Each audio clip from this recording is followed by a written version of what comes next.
So the NCAA decided that it was going to allow players, coaches, and yes, the conferences to decide whether or not they're going to allow students to come back on campus as it relates to women's basketball, men's basketball, and football. We're going to talk about it after the bumper because capitalism.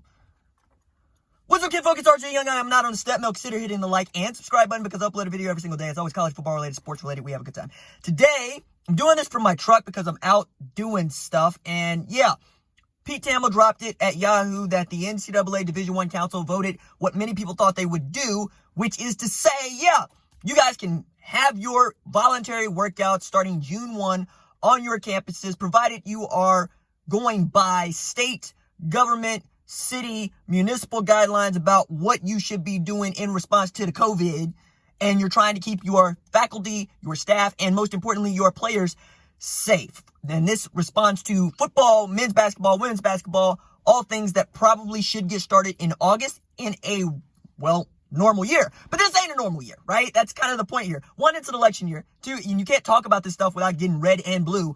But more than that, everybody losing money. And because we live in a system that is dominated by capitalism, nobody wants to be losing money. And every opportunity is an opportunity to take advantage of a market and a market inefficiency. And since we're talking about market inefficiencies, I think we should talk about how we got to capitalism, which is another video altogether and probably not one of these needs to go on this channel. But suffice to say, we went from feudalism, which is actually bad and actually oppressive, and we really, really hate, to something like capitalism in the 19th century when we had factory booms and we had a lot of people working there and private companies were able to make lots of money. But the problem with capitalism is that it's built on consumption, which means that if you are not consuming something, then the economy that you're built on is not making any money. And the companies that need to make that money need you to consume stuff. And if you're not consuming stuff, the money faucet doesn't work, right? Now, getting into the ideas of socialism doesn't even factor in here because we live in a capitalistic society, and right now the economy is all built on these ideas of free market, which means that corporations and private entities need to be able to make their own decisions about what they want to do.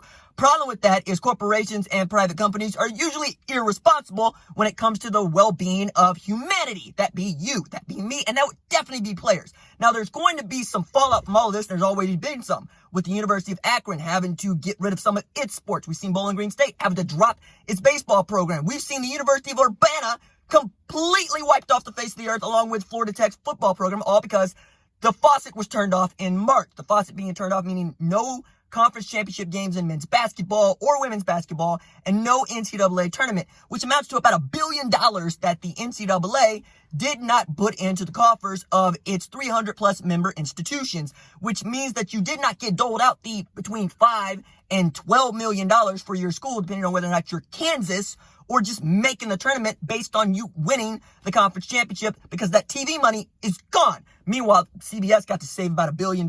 Anybody going to talk about that at all? Because they're not hurting, right? They're watching the SEC walk out the door, but they also get to put the SEC on television if the SEC wants to play football. And guess what? They do.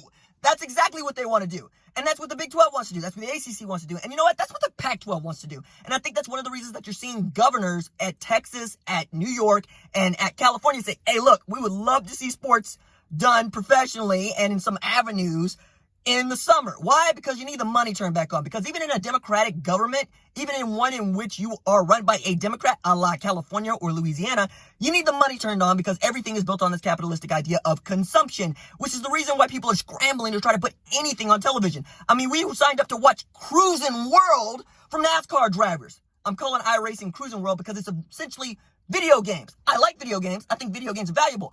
I don't particularly care to watch Kyle Busch play a video game, though. I wanted to watch him run NASCAR. And you know what they did? They gave me NASCAR on Sunday at Darlington, and it was wild, and it was awesome. And we got a skins game of the PGA Tour on, NBC. And we're going to get Korean baseball at 3 a.m. in the morning tonight. Why? Because we all want to consume stuff, even if it means put other people in harm's way. Now, we're going to put people in harm's way no matter how we crack this thing up because, it's a virus, and you can't fight it physically. Okay, Davos winning? It's got nothing to do with storming Normandy. Somebody's going to get hurt. It's about whether or not you think you're going to get hurt or the person next to you is going to get hurt. And seeing as I got aging parents, I ain't exactly enthusiastic about jumping into this thing, right? I'm also acting as if I'm asymptomatic, like I had the thing, but probably passed it on or got rid of it or whatever it was that I had, because I didn't have no symptoms. But the way that this thing seems to move and the way that the experts tell us that it moves, I probably had it. I'm just happen to be 32 years old, and I happen to be in great shape, and I happen to be in great health. Those aren't things that other people have, right? And even if you're putting in these students, these young men, these young women that probably aren't going to come down with this thing, you're exposing their coaches. You're exposing their coaches' families. You're exposing their families. You're exposing everybody to this thing. And we're really saying, are we prepared to lose life? Yeah, sure. Because in the way that one host talked about this thing, he said it's like running from a peanut allergy, right?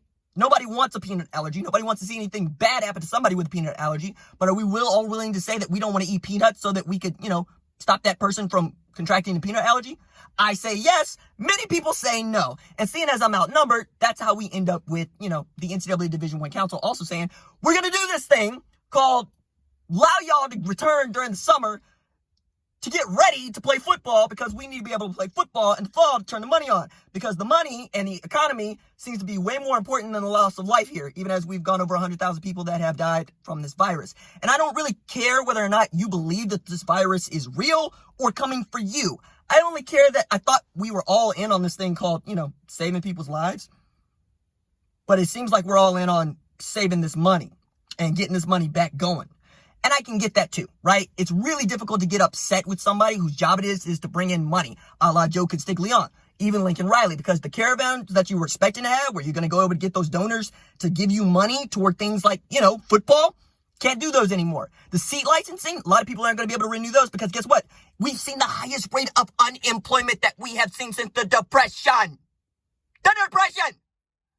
Meanwhile, we have to actually give some thought to whether or not these kids are going to be safe. And we're going to have to spend more money on PPE, because, optics and ethics, because that's exactly what people are running from. There's a lot of people that want to get back to work in April, and there's the wrong time to say that you want to get back to work. A couple weeks into May, it's like, you know what? You know what's nice? Being able to have a job, being able to work. It's why when Blake Snell comes out here and says things like he said about, you going to have to pay me all my money. Yo, man, I get why you believe that. And I get the whole premise for going at the owners, because it seems like they're using the coronavirus right now as a cudgel to beat people over the skull with, notably the labor, so they can get some money back. Because what do billionaires do in a capitalistic economy? They manipulate the numbers to make it look like they're going to be losing a lot of money, when really, that's probably not it. As a matter of fact, former Blue Jays president of baseball operations, used to work Major League Baseball, Beeston said, hey, I can make a $4 million profit look like a $2 million loss using acknowledged and ethical accounting. Because, that's what you can do. You can borrow against it. You can shove it out the door. You can claim that you're not making money from parking when really you just spun that off into another company, because capitalism. All I'm saying here is everybody needs to be real conscious of everybody's individual right to say, I'm not okay. I don't feel good about this, while acknowledging it's probably going to go through in the first place. As I've said before, I never have felt more like we're going to get college football, not even just this fall, but on time, than I do right now. I just don't feel that great about getting it under the circumstances. And if you feel that way, that's a completely fair feeling. If you don't feel that way, you ain't got to tell everybody that you feel that way. You ain't got to say nothing, that you ain't got to say this, that, you ain't got to be mean about it.